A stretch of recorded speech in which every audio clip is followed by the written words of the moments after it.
하나님께서 왜 요한계시록을 주셨죠? 그것은 눈에 보이는 게 전부가 아니고 눈에 보이지 않는 영적 세계를 보여주기 위해서 요한계시록을 기록한 거예요. 그래서 우리가 뭘 판단할 때 눈에 보이는 것만 가지고 판단하면 우리 믿는 자들은 잘못 판단할 수가 있기 때문에 하나님께서 영적인 그런 모든 것들을 보고 바르게 판단할 수 있도록 그렇게 해주신 건데요. 우리는 믿는 순간 영적인 전쟁의 상태에 들어갑니다. 잘 싸워 이기려면 우리가 이 영적인 세계를 잘 알아야 돼요. 특히 우리의 원수, 마귀, 이 사탄에 대해서 우리가 정확하게 알면 우리가 이길 확률이 높아요. 손자병법에도 세상 병법이지만 일반은 정 가운데 주신 지피지기면 백전백승이다. 그렇게 말했잖아요. 그래서 우리가 이 사탄의 실체를 잘 알아야 돼요. 특별히 그 당시 로마에서 순교당하고 핍박당하시는 그런 많은 당신의 백성들, 그리스도인들에게 이 핍박을 주도하는 배후의 세력이 있다. 이 세력이 사탄인데 이것을 빨리 실체를 파악해서 그들에게 알려줄 필요가 있었어요. 그래서 사도 요한을 통해서 이것을 드러낸 거예요. 이것은 꼭 로마에 사는 그 당시 기독교인들 뿐만 아니고 1차적으로는 그렇지만은 이제 영적으로 볼 때 말세에 이 세상에서 환난을 당하고 사탄의 공격을 받는 우리들을 위해서도 이 말씀을 기록했고 이 사탄의 실체를 드러냈다는 것을 여러분들이 아시고요. 우리가 영적인 세계, 이 보이지 않는 세계를 잘 파악해서 더욱 인내하고 믿음으로 우리의 신앙을 지킬 수 있도록 해야 되겠습니다. 일제 치하의 주기철 목사님이나 손양원 목사님, 공산 치하의 조만식 장로님, 북한의 지하 성도들, 이런 사람들을 위해서도 이 말씀이 필요했어요. 또한 오늘 우리들입니다.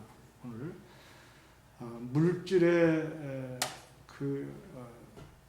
울고 웃는 물질에 휘둘려 사는 우리들 이 땅에서 코로나19 상황, 또 태풍이나 홍수 또는 AI 조류 독감, 또 우리가 질병으로 고통당하시고 갑자기 사고가 나서 어려움을 당한다든지, 또 우리가 폐업을 한다든지 직장을 잃어버린다든지, 이 세상에서 주는 이 고통, 이 유혹과 핍박이 우리들에게도 많이 있어요. 이것을 우리가 어떻게 이겨낼 수 있느냐? 우리가 사탄의 실체를 좀 더 분명히 파악하면 우리가 이것을 더욱 인내와 믿음으로 이겨낼 수 있어요. 그러므로 우리가 오늘 이런 부분들에 대해서 우리가 정말 잘 파악해야 돼요. 우리가 세상을 살기에 세상이 녹록지 않다, 이런 말씀도 들어봤죠? 사는데 쉬운 일이 어디 있겠느냐? 이게 만만치가 않아요. 그런데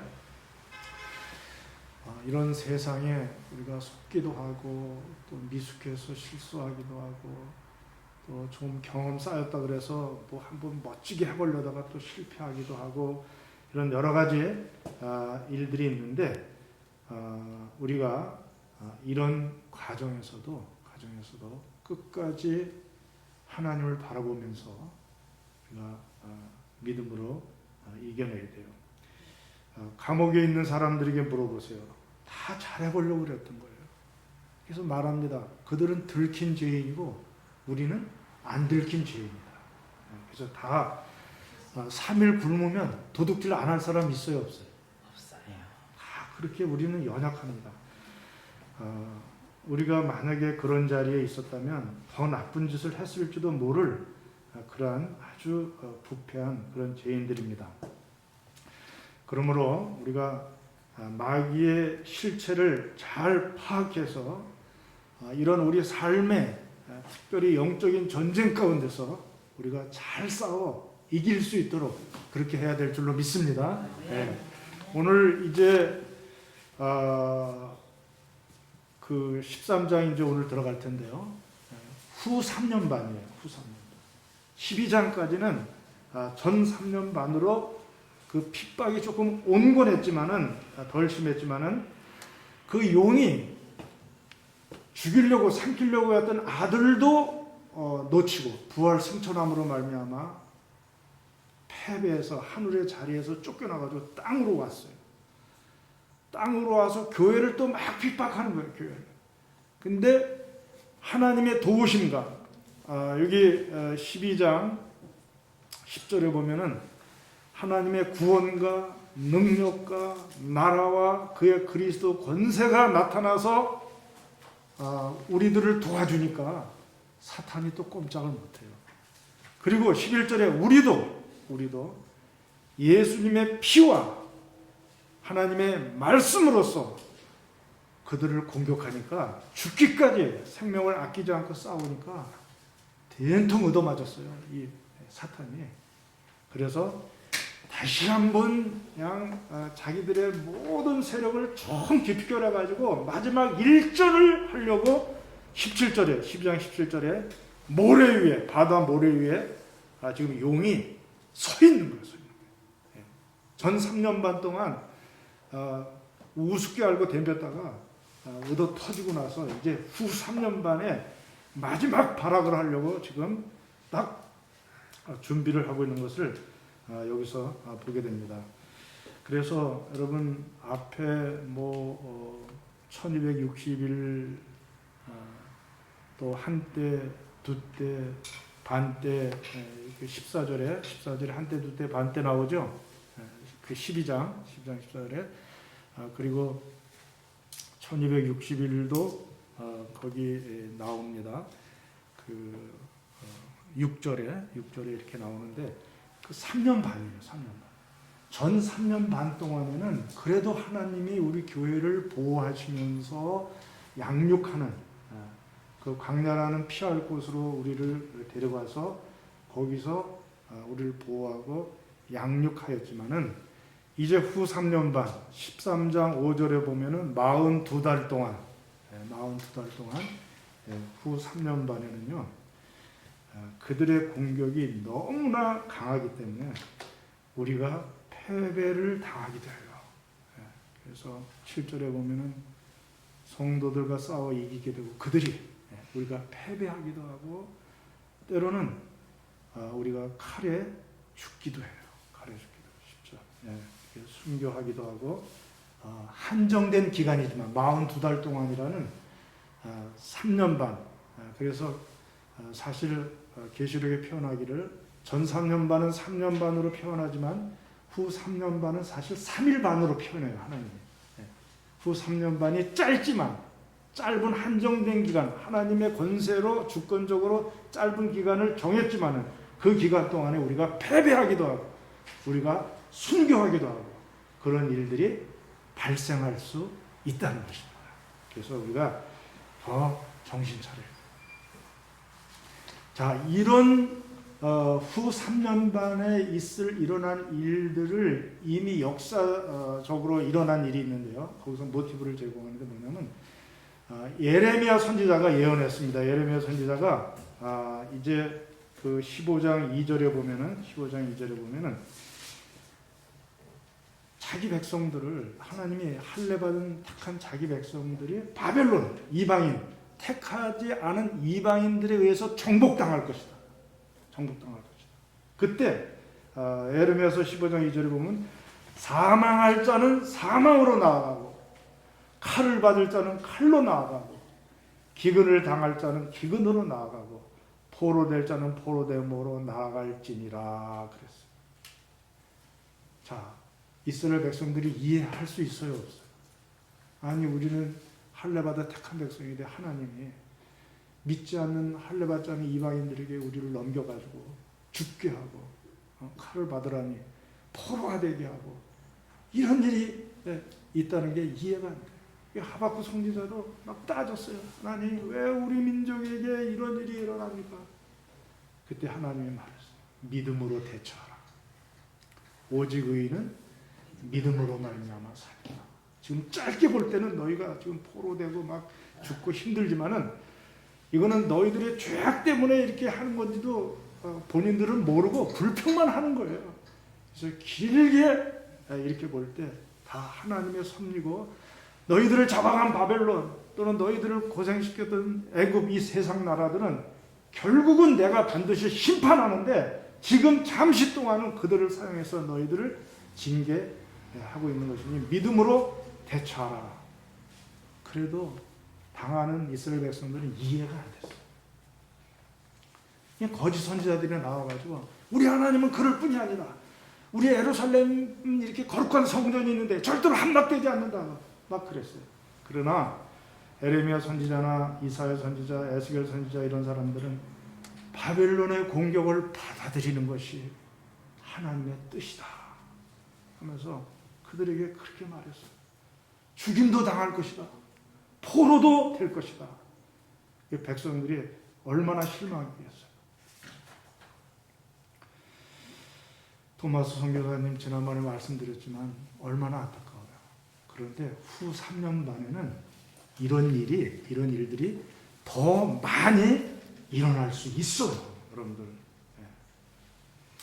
그래서 하나님이 반드시 때가 되면 다 보응하시고 공평하게 다 갚아주실 것을 믿으면서 우리는 끝까지 인내하고 끝까지 믿음을 지켜야 될 줄로 믿습니다. 그래서 여러분, 여러분들이 혹시 순교 당하기로 예정된 사람이 있다면 그 죽음을 믿음으로 맞이해야 돼요. 주기철 목사님만 순교하게 돼 있고 손양원 목사님만 그렇게 하는 게 아니에요. 그러니까 이해가 안 되죠. 왜 그분들을 그렇게 순교하게 하시겠느냐. 그러나 우리가 말세의 이 후 3년 반 동안에 이런 일이 있을 수 있다는 것을 여러분들 기억하시고 끝까지 믿음으로 우리가 감당해야 돼요. 우리가 사로잡힐 수도 있어요. 감옥에 갈 수도 있어요. 또 죽임을 당하는 그런 상황에 우리가 처할 수도 있어요. 그때 우리가 끝까지 오늘 13절 마지막에 성도들의 인내와 믿음이 여기 있느니라. 끝까지 인내하고 믿음을 가져야 돼요. 절대 우리 혼자 당하는 것이 아닙니다. 십자가에서 순교하신 예수님이 그 고난 가운데 함께 하십니다. 믿습니까? 그래서 성도는 현재 주어지는 고난 앞에서 생명을 아끼지 말고 죽기까지 싸워야 돼요. 자, 12절, 11절 제가 읽겠습니다. 12장 11절. 한번 찾아보세요. 12장 11절. 우리 다 같이 한 목소리를 읽겠습니다. 또 시작이요. 또 우리 형제들이 어린 양의 피와 자기들의 증언하는 말씀으로써 그를 이겼으니 그들은 죽기까지 자기들의 생명을 아끼지 아니하였도다. 12절. 그러므로 하늘과 그 가운데 거하는 자들은 즐거워하라. 됐습니다. 거기까지. 생명을 아끼지 않고 죽기까지 예수님의 피와 말씀으로 그들을 대적했어. 그랬다가 우리가 죽을 수도 있어요. 손해볼 수도 있어요. 그러나 우리는 하늘나라에 가 있는 거예요. 하늘나라. 일본 선교 역사에 보면은, 일본 선교 역사에 보면 밀물이 들어올 시간 전에 기둥을 다 세우고 거기다가 기독교인들을 다 묶었어요. 기독교인들을 다 묶었어요. 자기 엄마, 아빠, 형, 누나 다 묶였어요. 이 소년이 몰래 멀리 숨어서 봅니다. 하나님 기적을 풀어주세요. 수백 명이 거기 묶여 있는 거예요. 우리 엄마, 아빠 살려주세요. 막 기도했어요. 물이 점점 배, 어깨, 입 넘어서 꼴딱 넘었는데도 아무 일도 안 일어났어요. 너무나 이 소년이 실망했어요. 하나님, 도대체 하나님이 살아계시다면 이렇게 내버려 둘 수 있겠습니까? 그때 하늘에서 음성이 들려왔어요. 나도 그들 중에 그곳에 함께 하였단다. 그들은 육신은 죽었지만 그들의 영혼은 하늘나라 간 줄로 믿습니다. 여러분들이 우리가 때로는 순교의 자리에 설 수도 있어요. 바울처럼 옥에 갇힐 수도 있어요. 그러나 이 모든 손해와 이런 핍박 모든 것들을 하나님께서 다 보상하시고 상급으로 갚아주실 줄로 믿습니다. 그래서 여러분, 현재 고난은 장차받을 영광에 좋게 비교할 수 없어요. 너무 편안하게, 너무 나 위주로 하나님조차도 다 내 입맛에 맞게 그렇게 신앙생활하면 안 돼요. 이 후 3년 반에는 정신 바짝 차려야 돼요. 자, 이제 오늘 본문에 보면 용이 사탄으로 나오는데요. 자기 혼자 싸우지 않고 나름대로 진용을 갖춥니다. 이거 역시 하나님 나라의 구조를 모방하는 거예요. 이 거짓되고 이 위선적인 이 사탄은 뭐든지 흉내내고 다 가짜예요. 짝퉁이에요.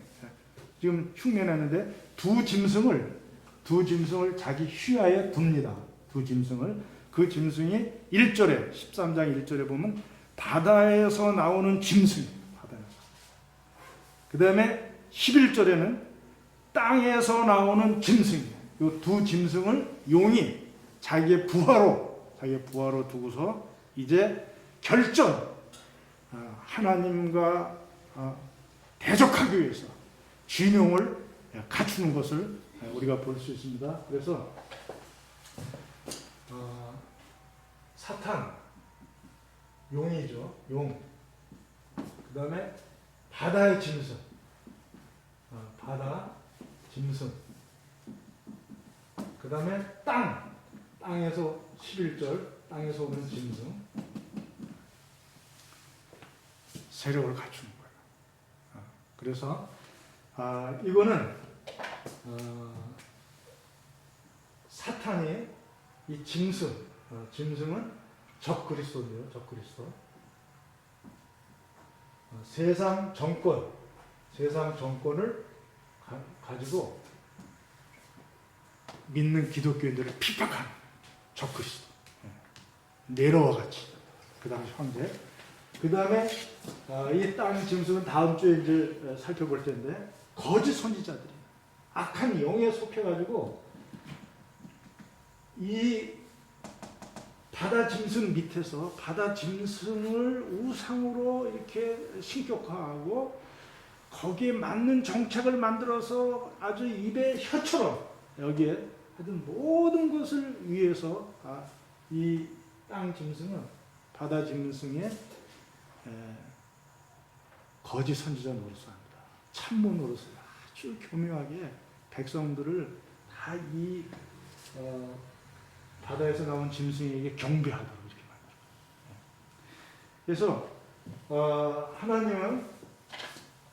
하나님께서 예수님에게 모든 권세를 그리스도에게 모든 권세를 주셔서 땅을 다스리게 하시고 성령님이 수종 들어서 같이 협력하게 하는 삼위일체 하나님을 흉내내요. 이 사탄이 흉내내가지고 사탄, 바다 짐승, 땅 짐승 해가지고 6이에요. 그래서 마지막 그 13장 18절 마지막 절에 보면 그 숫자가 뭐예요? 666이니라.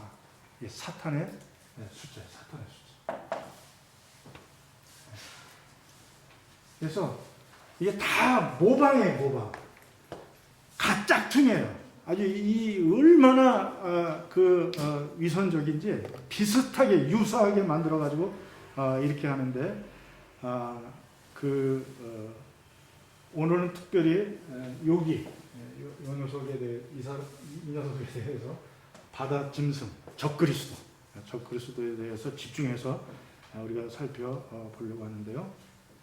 자, 1절에 보면은 바다에서 한 짐승이 나오는데 뿔이 10이요 머리가 7이라 그 뿔에는 10 왕관이 있고 그 머리들에는 신성 모독하는 이름들이 있는데 이 짐승을 보니까 어떻게 생겼어요? 표범 비슷하고 발은 곰의 발 같고 그 입은 사자일까 같다. 그런데 용이 자기의 능력과 보좌와 큰 권세를 그에게 주었더라. 이제 이렇게 말씀하고 있는데요. 누가 다니엘서 7장 다 찾아보십시다. 다니엘서 7장 찾을 수 있겠어요? 네, 페이지 알려드릴게요.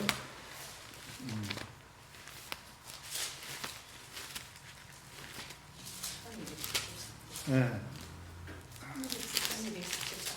1244, 5 이렇게 표시가 나왔습니다.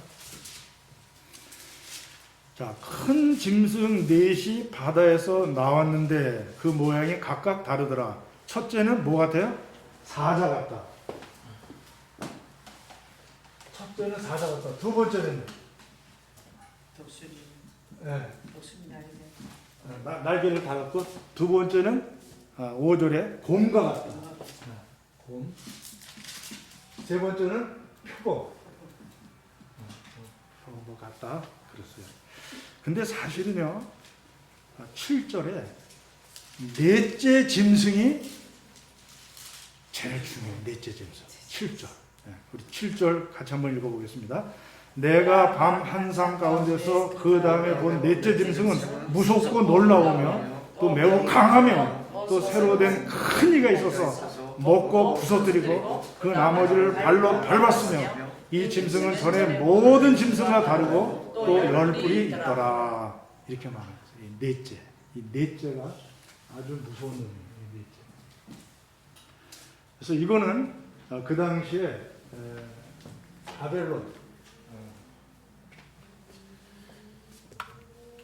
바벨론은 나라예요. 바벨론.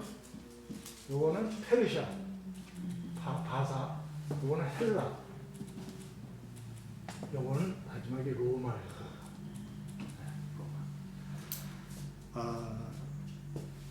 다니엘서 2장에 느부갓네살이 꾼 꿈에도 큰 신상이 나타났죠. 큰 신상이. 그래서 머리는 뭐예요? 금, 은, 동, 철과 흙 합쳤어. 발 쪽이죠. 이렇게. 이게 바벨론이고요. 이게 페르시아예요. 이게 헬라예요. 헬라. 이게 로마예요. 자, 지금 사도 요한이 세상 나라, 세상 나라에 대해서 지금 말씀하는 거예요. 세상 나라. 그리고 세상의 나라의 권력, 또 세상 나라를 지배하는 지도자들, 정치 지도자들. 바벨론은 느부갓네살, 페르시아는 고레스, 헬라는 알렉산더, 로마는 시저. 이런 그 각 이 지도자들을 지금 짐승으로 보는 거예요. 짐승. 적그리스도. 적그리스도. 특별히 로마의 네로는요, 히브리어로 바꿔 쓰잖아요. 히브리어로 거꾸로 쓰니까 시저, 네로 이렇게 쓰잖아요. 그럼 자음만, 모음을 다 빼고 자음만 이제 히브리어로 이렇게 표시하잖아요. 그러면 이게 합쳐서 더하기 합치면 666이 나와요. 666. 네로의 이름이 이렇게 나옵니다. 그러니까 시저 네로의 이름을 다 합치면 666이 돼요. 다시 말씀드리면은 이 로마는 이 세상 나라를 다 합친 것만큼 강하고요. 그래서 이 로마가 하나의 상징, 하나의 예표, 로마 권력이. 그리고 네로가 짐승, 적그리스도의 하나의 상징이에요. 예표예요. 이 사람만 적그리스도라는 게 아니고 이 사람과 유사한 권력을 행사하고 히틀러라든지 스탈린이라든지 이런 또 로마의 그 권력. 로마는 그 당시에 로마를 넘볼 나라가 없었어요. 스스로 무너진 거지. 얼마나 오랫동안 전 세계를 지배하면서 이렇게 했어요. 팍스 로마나라 그랬는데 로마가 주는 평화라 이렇게 말하는데 팍스 로마나 겉으로 볼 때는 평안하죠. 왜? 한 나라가 오랫동안 지배하니까 뭐 변화도 없고 편안하죠. 그런데 그거는 가짜 평안이에요. 가짜 평화. 왜? 배후에 그냥 무력과 어떤 권력으로 막 그냥 혹독하게 지배하고 자기네 반대하면 다 숙청시키고 죽이고 막 지배해서 짓밟고 그 위에 평화다 하기 때문에 이것도 거짓 평화예요. 거짓 평화. 이 세상 나라가 주는 거는 거짓 평화. 근데 지금 요한이 표범, 공, 사자까지는 다 말했어요. 바벨론, 페르시아, 헬라까지. 바벨론 굉장히 무서운 나라예요. 예, 이 느부갓네살 얼마나 강했는지 몰라요. 페르시아, 이 고레스도 아주 발바닥이 그냥 고운 발바닥이 얼마나 강한지 몰라요. 막 지배했어요. 127도 막 이렇게 다스렸어요. 우리나라는 8도인가? 모르겠어요. 우리나라 몇 도? 하여튼 그렇게 127도를 다스렸어요. 그냥. 헬라는 얼마나 빠른지 몰라. 이 표범이 얼마나 빠른지 몰라. 그래서 인도까지 그 그리스에서 인도까지 아테네, 스파르타 그런 군사들을 그냥 다 해가지고서 33살에 그냥 죽었는데 그냥 정복하는 거예요. 그 젊은 그 나이에 어떻게 그렇게 전 세계를 다 정복했는지. 나중에 인도까지 갔어요. 전 세계를. 근데 그보다도 더 큰. 지금 로마는 말 안 했어요. 사도 요한. 로마는 말. 사실은 다니엘서는 7장 7절에 넷째 짐승에 대해서 말했거든요. 넷째. 근데 로마는 말 안 한 게 뭐냐면 이 모든 것을 합친 게 로마예요. 아까 읽었어요, 안 읽었어요, 여러분들? 쇠로 되고 막 이렇게 철 나왔죠? 이빨이 쇠로 되고 막 그냥 싸나오며 막 이렇게 악한 이런 공포의 대상들, 이런 세상 나라를 말하고, 그래서 이 로마는 하나의 상징이에요. 앞으로 로마 유사한 권력을 행사하고 이렇게 막 지배하고 나서는 이런 나라는 적그리스도의 권력을 펼칠 수 있는 그런 나라다. 그리고 네로도 꼭 네로만이 아니고 네로와 같이 이렇게 유사한 이런 지도자들. 그래서 마지막에는 모든 세상 나라의 이런 것들을 집결시켜서 진짜 적그리스도가 나와가지고 이건 다 예표고 진짜 적그리스도가 나와가지고 하나님과 세력과 일조를 하는 거예요. 그리스도, 하나님, 그리스도, 성령, 삼일체 하나님과 그래가지고 거기서 깨져가지고 이제 계시록 20장 10절에 그들이 이제 완전히 무저갱에 들어가게 되는 것입니다. 그래서 이거는 꼭 그 사도 요한이 로마 시대에 살았기 때문에 또 네로를 666 이거를 볼 때 하나의 상징으로 지금 기록한 것이지 여기서 끝나는 게 아니에요. 이것은 종말에 이와 유사한 그런 권력의 세력이 총 집결해가지고 그것을 다 다스리는 하나의 지도자가 네로 같은 지도자가 생기는데 이 지도자가 적그리스도예요. 그리스도를 대적하는 적그리스도가 나올 것이다. 이것을 보여주기 위해서 오늘 표범과 같고 곰발바닥 같고 사자이과 같고 이렇게 하는데 이제 보세요. 용이 바다에서 나온 짐승에게 뭘 줘요? 자기의 능력과 보좌와 큰 권세를 주었더라. 2절 마지막 부분에 자 능력과 권세를 줬어요. 네로를 상상해도 되고 히틀러를 상상해도 돼요. 하여튼 그리고 보좌 높은 자리, 하여튼 대통령 자리든지 수상 자리든지 마음껏 정권을 휘두를 수 있는 그런 자리를 줘요. 이 사탄이. 그래가지고 이제 그가 이제 활동을 하게 되는데요. 자, 그의 머리 하나가 상하여 죽게 됐어요. 이것은 언제 일어난 일이에요? 예수님이 부활 승천함으로 말미암아 뱀의 머리를 밟은 것과 마찬가지이기 때문에 그 머리가 상처가 나서 거의 죽게 됐었어요. 죽게 됐었는데 상처가 나음에 다시 살아났는데요. 그래서 온 땅이 놀랍게 여겨 짐승을 따르고, 자, 이 말은 이렇게 그 당시에 그 상황을 좀 아셔야 됩니다. 그 당시에 네로에 대한 소문이 파다했어요. 네로. 어떤 소문이 있었냐? 네로가 자살했거든요. 자기 칼로 자살했는데 그 네로가 자살했지만은 죽지 않았다. 그래가지고 로마가 유일하게 정복하지 못한 나라가 있는데 파르티아라는 제국이에요. 그 파르티아라는 제국으로 망명을 갔다. 그리고 곧 그들의 군사를 끌고 와서 로마를 다시 정복할 것이다 하는 이런 소문이 파다했었어요. 그러니까 네로의 부활이라는 그런 식으로 이 부활도 예수님의 부활을 흉내내는 거예요. 흉내. 하여튼 이 교묘하게 모든 게 이 가짜예요. 짝퉁. 부활을 흉내. 그래서 상처가 나음에 그런 식으로 지금 표현하고 있는데, 이게 지금 네로는 죽었지만은 이 계시록이 기록될 당시는 도미티아누스 황제였는데 이 도미티아누스 황제는요 네로보다 더 악해.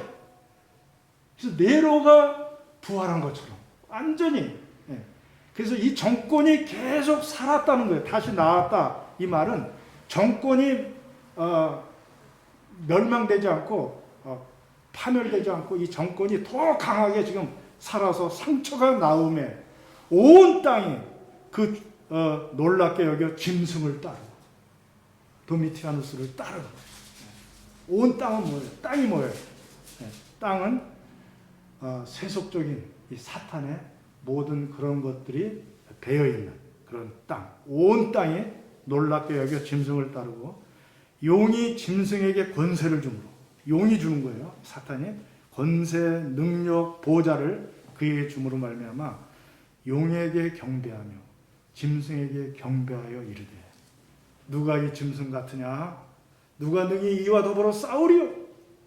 하고 온 땅 믿지 않는 자들이 이 도미티아누스나 이 로마를 추종할 세력은 없다 하면서 거기에 무릎 꿇고 경배하면서 따라가는 거예요. 그래서 오늘 여러분들의 주제는 뭐냐면요, 경배예요. 경배, 예배. 영적 싸움에 가장 중요한 건 뭐냐면은 예배를 뺏어가는 거예요. 예배를 찬탈하는 거예요. 이 사탄의 마지막 공격 목표는 뭐냐면 자기가 예배를 받으려고 하는 거예요. 자기가 경배하려고 하는 거예요. 예수님에게 시험할 때도 뭐라 그랬어요? 나한테 예배하기만 하면 네가 십자가 져서 구원할 이 땅을 십자가 지지 않고 구원할 수 있도록 기장 내주겠다. 그렇게 예배가 중요한 거예요. 경배가. 그래서 예배, 이거는 가인과 아벨의 예배를 시작해서 계시록의 예배까지 하늘나라에서 4장, 5장 하늘나라를 딱 열었더니 예배하는 광경이 나왔어요, 안 나왔어요? 그 예배하는 광경이 나와요. 그리고 이스라엘 백성들을 가나안으로 집어넣을 때 왜 시내산에서 1년 가까이 머물면서 십계명과 성막 양식을 왜 줘요? 예배. 항상 하나님의 백성 중심에는 뭐가 있었어요? 예배가 있었어요. 성전 중심의 신앙생활. 그래서 이스라엘은 솔로몬 성전을 지어놓고 1년에 3차례는 남자들은 반드시 와서 뭐하라? 예배하라. 이것이 오늘날 교회로 돼가지고서 여러분들의 택한 백성들의 삶의 중심에는 뭐가 있다고요? 예배가 있는 거예요. 그래서 로마서 12장 1절에도 11장까지는 교리예요. 믿으면 구원받는다. 예수 믿으면 구원받는다. 12장부터는 윤리예요. 예수 믿었으면 어떻게 살 것이냐. 예수 믿는 성도들은 어떻게 살 것이냐? 그 어떻게 살 것이냐의 첫 번째 1절이 12장 1절이 너희 몸을 산제물로 하나님 앞에 드리는 것이 너희들이 드릴 마땅한 영적 예배입니다. 그래서 왜 우리를 구원시켜 주시고 왜 우리를 하나님의 백성으로 삼아 주셨어요? 예배하게 하기 위해서. 바로 이때는 영과 진리로 예배할 때니 바로 이때니라. 이 말세 하나님께서 영과 진리로 예배하는 자들을 찾으시는지라. 그래서 이 경배, 이게 지금 사탄이 짐승에게 경배하게끔 하는 거예요. 예. 그래서 도미티아누스는요, 황제 숭배 사상을 얼마나 강하게 그냥 했는지, 그 로마가 지배하는 나라들, 고린도, 에베소 이런 지역에 다 황제 숭배 사상을 심고 거기다 신전을 세우고 막 이렇게 한 거예요. 네로보다도 도미티아누스가 더 심했어요. 황제 숭배 사상. 그래서 자기가 하나님이라는 거예요. 데오스. 자기가 하나님이라고 그러면서 아주 자기가 하나님이다. 이런 식으로 자기를 숭배하라. 근데 이 짐승을 경배하는 건 그건 누구를 경배하는 거예요? 용을 경배하는 거예요. 마귀를 경배하는 거예요. 자, 4절 보세요. 용이 짐승에게 권세를 주므로 용에게 경배하며 짐승에게 경배하여. 이 모든 권세와 보좌와 능력을 가지고 뭐 하게 만드냐면은 자기를 짐승인 적그리스도 이 도미티아누스 그 황제를 숭배하게 만들므로 말미암아 결국 배후에 사탄에게 예배하게 만드는 이게 사탄의 목적이에요. 목적. 하나님께 우리가 계시록 4장 5장 하나님께 예배드려요, 안 드려요? 이걸 또 모방하는 거예요. 이걸 또 그냥 자기가 하나님 대신 하나님 자리에서 아담과 하와가 넘어간 것도 그거예요. 하나님처럼 되느니라. 우리 인간들의 가장 이 약점 교만이 뭐냐면 하나님처럼 되려고 하는 이 교만, 이것에 넘어가는 거예요. 사탄이. 그래서 루시퍼가 하나님하고 겨루려고 하다가 결국 하나님 앞에 내침을 당해서 그가 사탄이 된 거예요. 그러니까 또 하나님께 경배하는 것을 자기가 찾으려고 그래요. 8절 보세요. 8절. 죽임을 당한 어린 양의 생명책의 창세 이후로 이름이 기록되지 못하고 이 땅에 사는 자들은 각 그 짐승에게 어떻게 한다? 경배합니다. 하나님의 생명책에 이름이 기록된 사람들은 우리가 용에게 경배하면 안 돼요. 용에게 경배할 수 없어요. 그러니까 그들은 빼고 기록되지 못한 자들, 땅에 사는 자들, 이 땅, 이 세속 사탄의 권세 아래에 있는 이 땅에 사는 자들은 다 그 짐승에게 뭐라고요? 경배하리라. 나중에 이제 마귀의 표도 받고 이런 사람들은 다 지네끼리 매매하고 다 그 짐승만 섬기는 게 적그리스도를 섬기는 게 이게 사탄의 목적이에요. 자기를 경배하게 하는 거예요. 자기를 숭배하게 만드는 이게 가장 큰 목적이에요. 그래서 여러분들은 예배를 빼앗기면 안 됩니다. 예배를 절대로 양보하면 안 됩니다. 한국교회가 코로나 때문에 많이 양보했지만 이제는 다시 정신 차리고 우리가 예배를 반드시 회복해야 됩니다. 이것만이 우리의 살 길입니다. 여러분, 우리가 떡으로 사는 거예요. 떡으로 사는. 그러니까 떡으로만 살아요. 하나님의 말씀을 들어야 돼요. 하나님 말씀을 들어야 돼요. 그래서 예수님도 말씀했어요. 떡 중요하다. 그래, 떡으로만. 그러나 떡으로만은 아니다. 직장도 중요하다. 직업 중요하죠. 매일 직장 나가야 우리가 돈 벌어서 먹고 살자. 그러나 그것보다 더 중요한 것은 예배니라. 우리 성도들의 생명은 밥 먹는 것보다 떡 먹는 것보다 더 중요한 게 뭐냐면 하나님의 말씀을 사는 예배. 예배에 목숨을 걸고 예배 때문에 순교하고 예배 때문에 우리가 하나님의 자녀로 사는 거예요.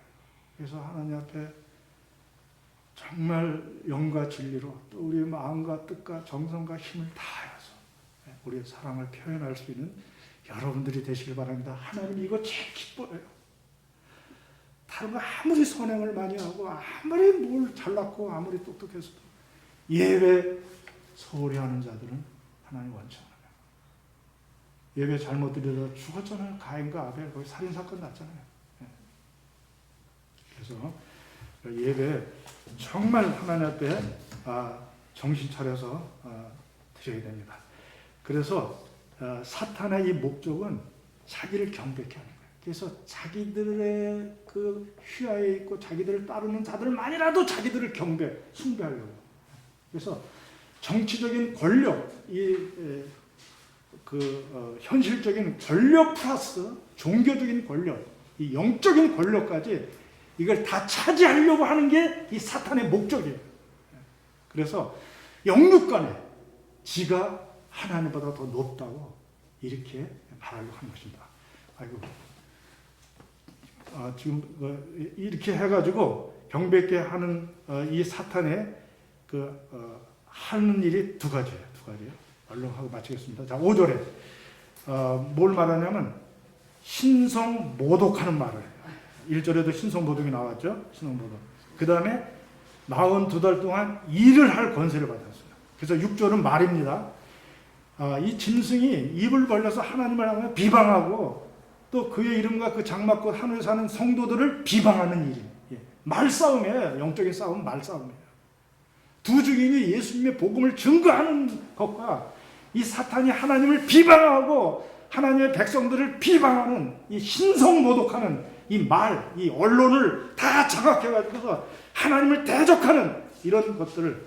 그래서 도미티아누스는 그냥 하나님을 믿는다고 뭐 어쩌고저쩌고 다 죽여버리고, 언론이 만약에 그렇게 하면 다 없애고 자기만 찬양하고 자기만 높일 수 있도록 그렇게 하는데, 이 말하는 거, 이 복음 전하는 거, 말씀, 이게 영적인 싸움에 중요한 요소예요. 그래서 자기를 경배케 하는데 상대방을 비방함으로, 하나님을 비방하고 하나님의 백성들을 자기 경배하지 않는 백성들을 비방함으로 이렇게 하는 거예요. 두 번째는 6절입니다. 6절. 7절입니다. 7절. 그 권세를 받아 일하는 거예요. 이제 성도들과 싸워 이기게 되고, 그래서 성도들을 핍박하는 거예요. 아주 무지막지하게 핍박하는 일을 하기 위해서 권세를 받고 자기를 경배하게 만드는 건데, 첫 번째는 말이고 두 번째는 일인데, 그 일이 바로 뭐예요? 핍박하는 거예요. 핍박하는 거예요. 이 일을 하는 거예요. 그래서 우리는 여러분들 영적인 귀가 있어서 들을 수 있길 바랍니다. 9절. 누구든지 뭐가 있으면? 귀가 있으면 들으죠. 여러분들 귀 있어요, 없어요? 이 육신의 귀 말고 하여튼 영적인 귀가 있어야 되는데, 뭘 들어야 되냐면 10절을 들어야 돼요. 다시 한번 말씀드립니다. 뭘 듣냐면 사로잡힐 자는 사로잡힐 것이다. 믿다가 예수님 전하가 감옥에 들어간다든지 여러 가지 내가 불이익을 당한다든지 하는 거예요. 또 심지어 순교, 칼에 죽을 자는 마땅히 칼에 죽어라. 여러분들 영적인 귀로 잘 들으셔야죠. 성도들의 인내와 믿음이 여기 있느니라. 그렇게 당한다 할지라도 끝까지 인내와 믿음을 가지고 순교를 받아들이는 거예요. 죽으라는 거예요. 죽으면 살리라. 예수님이 우리를 반드시 부활시켜서 성천시켜서 당신의 품에 안아주실 줄로 믿습니다. 절대로 예배 양보하지 말고요. 죽기까지 사수하고, 하여간 후 3년 반, 특히 한정된 기간, 짧은 기간이지만 이 기간에 우리가 막 사로잡혀가고 칼에 죽이고 순교를 당하고 한다 할지라도 마다하지 말고 받으라는 거예요. 받으라는 거예요. 피하지 말라는 거예요. 변절하지 말고 신앙의 정조를 끝까지 지키고 인내와 믿음으로 승리하라는 거예요. 오늘 이 말씀. 로마 성도들이여 화형을 당할지라도 굶주린 사자밥이 될지라도 결코 신앙을 변개치 말고 끝까지 인내와 믿음으로 싸우는 너희들의 육신은 죽을지언정 너희들의 영혼은 하늘나라에서 이미 흰옷을 입고 종려가지를 들고 승리자로서 하나님의 보좌 앞에서 찬양하고 있느니라. 그것을 보여주기 위해서 이 말씀을 기록한 것입니다. 기도하겠습니다. 하나님 아버지, 우리는 너무 나약한 가운데 있습니다. 주님 도와주시고 특별히 후 3년에